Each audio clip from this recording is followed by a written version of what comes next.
Now, here's Ed Bernstein. Well, there is a gem downtown called Notoriety, and Notoriety is notorious for magicians, drag queens, comedians, right? And we were talking earlier, there's a joke in there somewhere about a drag queen, a comedian, and a magician walk into a bar, or they walk into a club anyway, and people just roll on the floor. It's a party. Because it's a party, and it's down here on Fremont Street at Notoriety. And let me introduce our cast. I'll start with ladies first. Thank you. Edie. Just Edie. Just Edie. Simply Just Edie. Edie. Comedian Charlie Wilson. That's me. The other Charlie Wilson. I gotta make Charlie that clear. Wilson. Everybody's stopping what they're doing now, saying Charlie Wilson. The other Charlie and Wilson. David Goldrake. Hello. Magician. Thanks for having me, Ed. Why do all the magicians have the same ending to their names? Mandrake, Goldrake, they're all I kind have of no flow. idea. Never thought about it. You What about the Fields and the Roys and the Burtons? Right, that's true. It's different, right? True, but we're talking more historical, right? Yeah, Going back yeah. a little bit further. Historical. But what I learned about you Tell is me. that this man speaks 7 languages. Oh wow. Unbelievable. And none of what them are is they? English. And none of them are English. And anybody else here speaking languages? No. Listen, You speak some, right, Ed? I'm learning. I hardly speak English, and I'm learning a little bit of Spanish. Spanish, nice. But look, there's this venue downtown, and I keep talking about it because I called it a hidden gem. It really is. You want live entertainment in Las Vegas. It's affordable, funny, and you can depend on practically any night running into some great entertainment. It's down here at the Neonopolis, which is at one time Neonopolis. At one time was Neonopolis, now Notoriety. Correct. You're performing Yes. magic down here. I'm right? doing my magic show Thursdays, Fridays, Saturdays, and Sundays at 7 p.m. every week, yes. Right. And so, you need reservations, you need tickets, so you can get You walk-in. need tickets, you need reservations, you can do Yeah. walk-ins, we have everything. We have a street team as well who takes care of everything. So it's Ken and his team have taken care of the whole package, so anyone who wants to come can come. Okay. And I'm going to come back because I understand that you have a trick that you Yes. may want to perform We on will TV. share some magical moments together, yes. Hey, we're talking about sharing magical moments. We're sitting right Oh, next to yeah, Edie here. That's not what I meant, but yes. I have tricks too, but they'll be here later. I like that. Funny. Let me know when they get here. and you're here also on Friday nights, Yeah, right? we're just doing Friday nights at 8 p.m. At 8 o'clock. Yeah. And Charlie, you're here on Saturday? Saturday nights, calling out all the aunties, the grandmas, the baby daddies and mamas. Saturday night, Laugh After Dark is our comedy showcase. So Laugh After Laugh Dark. After Dark, exactly. And you also had some podcasts going on and some cable stuff, correct. right? Yeah, we filmed a lot of episodes during 2020, during the pandemic. We didn't have access to a lot of places. Everybody was doing virtual shows, so we started the podcast called Do Tell with Laugh After Dark, which is on YouTube now, where we interview some of your favorite comics from all over, too. Right. So what happens on Saturday night on your show? I don't know if you're ready for it. Y'all know if you're ready for it. So we take the funniest comics literally from all over the world. We've had comics from Canada, from Africa, obviously from Vegas. We got Vegas locals, from Los Angeles, a lot of our California demographic, and we also incorporate that with music, the best of both worlds. We have a live band called the Fremont Funk, who literally they shut down the house every Saturday night. You infuse that with great comedy, so it's really the best of both worlds. Well, so how do you find this up and coming talent? We just walk down Fremont Street and kind of just ask if anybody's funny and we give them a shot. No. We've got a website, laughafterdark.com, where comics are submitting all their information. They've been coming in. They're really racking up into the hundreds, getting up there for sure as far as submissions. But yeah, we kind of have a unique approach to booking comics. If you go to some of these main comedy clubs that are all over the place, a lot of times those same comics get recycled. We've seen that. I know who that is. Laugh After Dark kind of goes to those comics comics that may not have that following, you may not have seen on a movie, but still have great talent. So we give them the platform to showcase their gifts. So it's a good mix. You're going to see comics that you may have heard of before, that are, but definitely some that you have not heard of at all, that are still going to leave you, dying laughing throughout the night. So. Right. And Edie, what is your show like? It's I wanted to create a show that was all singing drag queens because it's never been done, and so we have a cast of 7. We have 2 backup boys, dancers. We have 4 queens singing 4-part harmonies, and we do duets and solos and groups, and we're doing disco songs, and we have some original songs that are really fun. One called Faaabulous after the title of our show. Like disco songs, like "It's Raining Men" type of songs. How'd you know that was in there? I took a wild guess. Is that predictable? Number 1 on the playlist, right? Is that predictable? Yeah, that's definitely in there, of course. And you sing live, right? Yeah, You sing live. The whole show is live vocals. Yeah. What is the crowd like? Amazing. It's people who love drag, and so they know what they're coming to see, and they just want to have a great time. They want to party. It's really amazing, kind of how different the crowd is. You think it might just be gay men, but it is not. Very diverse. crowd? Very diverse, yeah. Old, young. It's really wonderful. Straight, Yeah. gay, yeah. Yeah, lots of women. Lots of. We get some bachelorette parties. We get. We just have a good time. Everyone is welcome. And I should say, I mean, we have multiple stages here also. I mean, so this is a very versatile venue because if you sell more tickets, I guess you can move into a different room. Yeah. Is that, I don't know, if it works that way or not, Yes. but yeah. Well, this is his theater. The theater. This is where you perform. This is a beautiful This theater. is the one I perform in, I mean, yes. the seating in here, and we'll show the seating in a moment. The chairs are comfortable. The sound is superb, right? Yeah. It's a You great like room. performing Yeah. here? Fantastic. I love it. Yeah. You have a little something you can perform for Yeah, us now? let's do it. I would like to use you definitely, Ed, because we had a little conversation earlier about your past experiences with magic, and then either Edie or Charlie, whoever wants to help me out. I'm closer. Yeah, all right. Do you want me to move? Yeah, as long as Charlie can see, just hold on to this plate, both of you. I want you to show our camera and our viewers that it's a solid pane of glass, that there's no sliding panels, no trapdoors or anything. Can you please confirm that, both of you? Yes. Absolutely confirm Okay, that. then Charlie, can you see well? I can see. Perfect. We have 3 little coins right here, and we're going to perform. Let's just tilt it a little bit so the camera can see.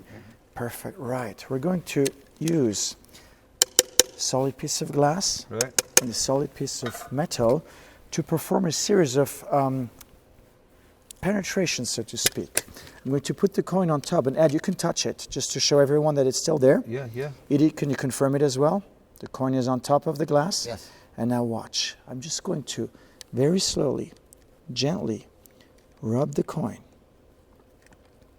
And then you will see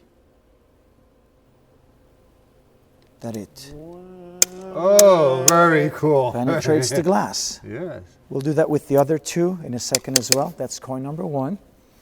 Coin number 2 is going to follow right now. Same procedure. We just cover the coins. And now watch.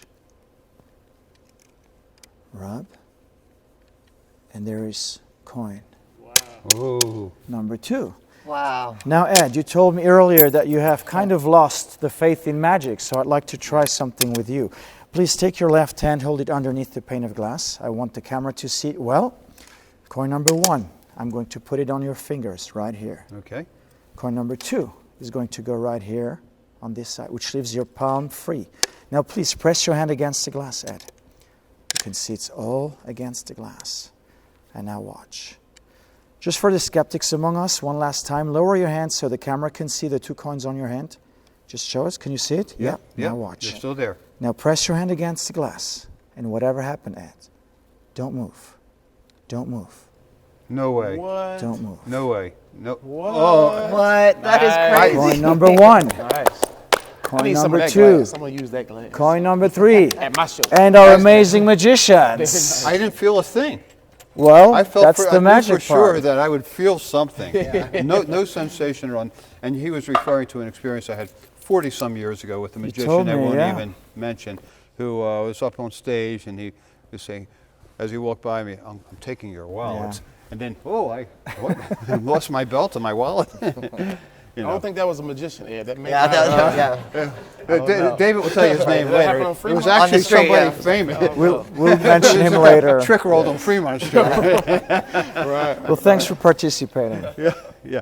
Let's talk about comedy. How did you get interested in comedy? You know, I've always been told, like every comedian says, oh, I've always been funny ever since I was a kid. But I was, you know. When the power used to go out at my house, I was 7, 8 years old. I used to do this thing called family moment. All right, it's family moment time. I know, I was corny. Just bear with me, okay? I was in a white neighborhood. It was the only black child. This is what we did. We had family moment. But I would get in front of the fireplace or the TV, and I would just kind of act out, you know, some family things. I would, oh, remember when we went out to eat and mom did this, da, da, da, da. So it started there. And then from there, middle school, I did just some public speaking. I was active in my church. I was student council president, so I got comfortable speaking in front of people.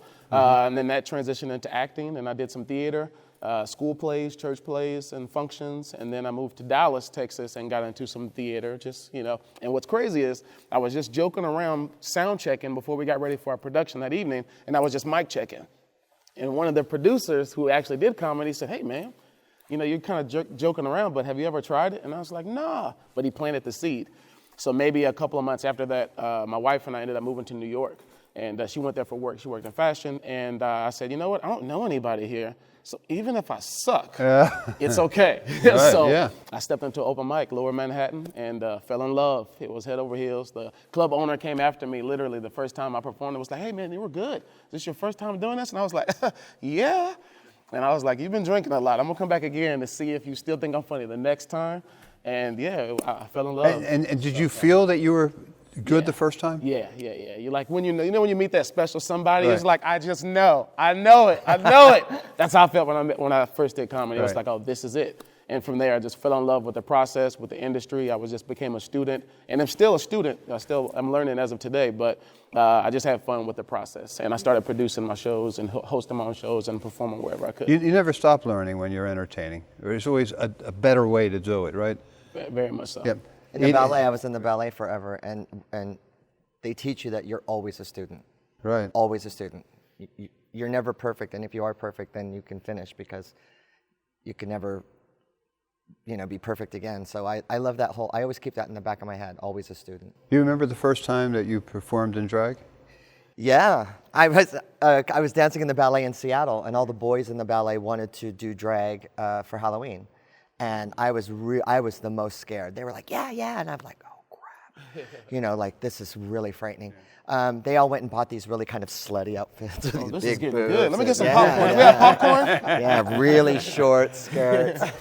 And but I fell in love with this long vintage green dress, and I put on white gloves, and it had marabou, and I looked like a 1960s president's wife. And I entered the contest. I won the contest, and it was just kind of, once you get bit by the drag bug, it's, I don't know, it's just fun. How do you deal with adversity when you're performing? I mean, there must be an occasion when you're, you know, audience, somebody's drunk and just rude in the audience. Yeah. Security. Yeah, I think mostly, I don't have to deal with it like comedians have to deal with it, because when you're doing stuff, you get heckled back. Sure. We don't really get heckled back, but if there is somebody unruly, you know, if anybody does say something, usually the audience is kind of all on our side. Right. So the audience is like, shh, you know, like you're being rude, you know. So I usually don't have to handle it. Only once did when I was doing a solo show in New York City, I had to deal with this heckler, and because where they were from, the banter between the drag performer, you know, was very like, you know, the drag queen was like, girl, you know, cursing and snapping, and so they thought that they were going to come to New York City and do that to the queens in New York City because that's what you're supposed to do, but they learned quickly that's not what you do in New York City.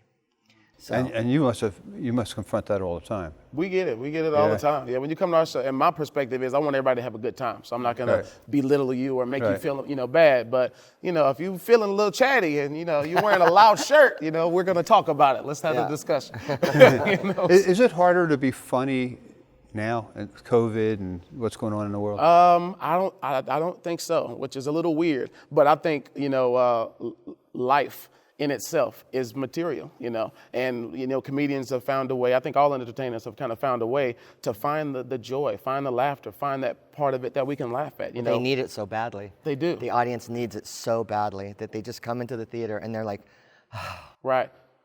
and you can feel it. Right. And at the most difficult time for entertainers to be performing. I mean, venues are closing, people aren't going out. I mean, it had to have been tough over the last year. It's been very ambivalent. Like Charlie said, a lot of us have been doing virtual shows, and then when we came back to live shows, it's just been, some people are really comfortable, they want to participate, Right. they want to be back on stage with you and just enjoy a good time. Others are extremely cautious, you can tell that they're somehow uncomfortable. And I think we're still navigating towards some kind of normality, which we don't know what it is yet, but I think it's still an ongoing process. Hard to perform in a virtual show. I saw you thumbing down on that. It's not the same. I mean, we all are performers. We love the energy. Instant gratification. We feed off of the energy that's there. Yeah. And when you're at the house and your kid or your wife is there cooking and making noise and you're not dressed from the waist below, it's not the same ambiance. No, it is different. Which is very different from me. Right. Charlie Wilson, you perform Saturday nights. Saturday nights. I got this right? Yeah, it is. Edie, Friday Right, nights. Fabulous Fridays. Fabulous Fridays. And David, Thursday, Friday, Saturday, Sunday at 7 p.m. Yes. All at Notoriety. We'll be back with more from Notoriety. We're back at Notoriety, and with me now, Sarah Hester Ross and Vinny Grosso. Sarah Hester Ross. Yes, all three names, very important. I was going to ask you that. Thank you. It is, yes. Yeah. Hester Ross, 2 different names, no hyphen. I'm very specific. I'm sorry for that. Well, and you have 2 skills, pianist and comedian, as well as Vinny does, right? Mentalist and comedian. Oh, was that why you put us together? Because we have 2 things? Yeah. We have something in common. Oh, Well, it wasn't the red hair. it wasn't. It wasn't the red hair. That's You don't, for sure. you don't know that. You don't. Yeah, no, prove it.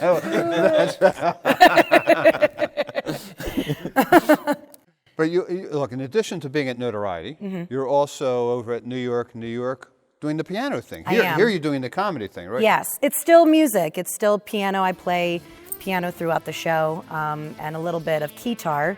I don't know if you know, a keytar is basically a piano that I hold like a guitar, and people seem to like it. I like it, so. Is that very different from playing a piano? You would think it would be very similar, but going from this position to this position is a lot. And sometimes I don't do it very well, but but it looks cool. So it's smoke and mirrors, It's a great promo photo. Yeah, with the, right, exactly. And it's red, so it matches my hair and my Nice. boots. Yeah. Nice. And explain to me the mentalism part of what you do. So the mentalism really came out of starting the show in February when we had rules where I had to be 24 feet away from an audience. I had to have socially distant, all of that. So the mentalism played better than necessarily magic tricks, at least for me. And I find mentalism hilarious because who's buying? Like, at least with a magic show, it's understood we're lying. But mentalists, they want you to think that they're telling you the truth, Right, and, like they're doing. And I think that that's ridiculous. Like, I have this amazing power, but it only works with this deck of cards. So I try to do everything. The tricks that I develop, I try to make them feel as if I really could do mentalism. How would it look? And then I just basically tell you I did a magic trick. So is there no authenticity in planting a thought to somebody else?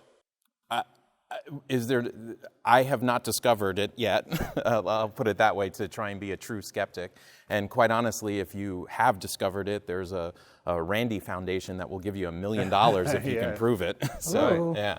He's never had to pay that money. Never had to, but not even close. Yeah. So how do you then shift from the comedy to the mentalism?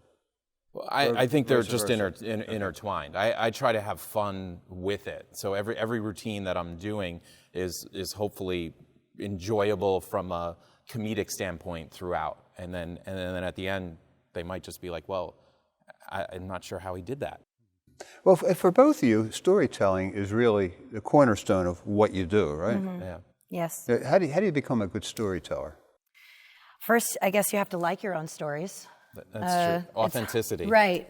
My show is basically telling the story of where I started before the pandemic and getting through the pandemic with my TikTok following and social media, and now what I'm doing with it.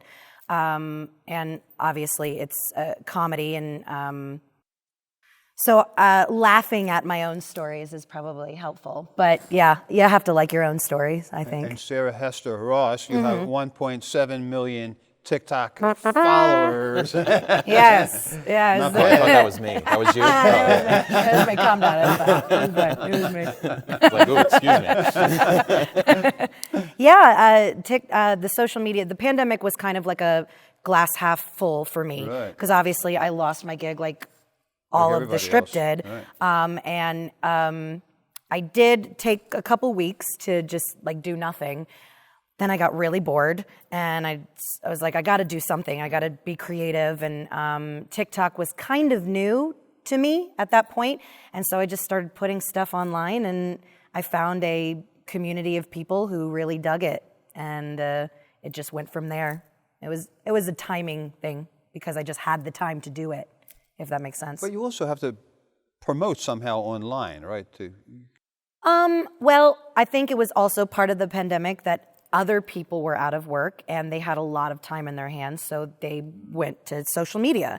And so I think it was just like a perfect storm for me. And now, people are back to work, they're back to their lives, so it's less of a chance that I could have done the same thing and had the same success if people weren't available at the time. So that's what I mean about and perfect timing. And ironically, it's worked for you also, Vinny, as you were saying earlier, the whole COVID thing.